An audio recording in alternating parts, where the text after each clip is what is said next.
istiqamah lah dalam ibadah kita, kan? Ni bulan Zulhijjah, tadi tu bulan Ramadan kita berterusan.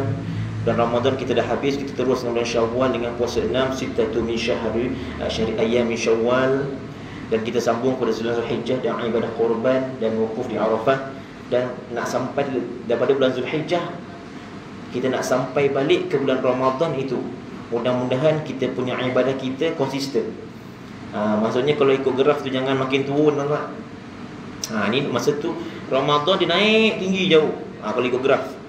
Lepas Ramadan nak Syawal tu dia turun pelan sikit, turun sikit. Siapa yang puasa 6 tu naik sikit lah. Dia naik balik dia nyemut. Nanti dah habis 6 dia turun sikit lagi. Nak naik lemah. Gitu kita takut. Mudah-mudahan kita konsisten. Kalau tak turun, kalau tak naik sangat pun, mudah-mudahan kita teruskan istiqamah, kan? Mudah-mudahan terus meningkatkan amalan kita. Alhamdulillah, tuan-tuan yang dirahmati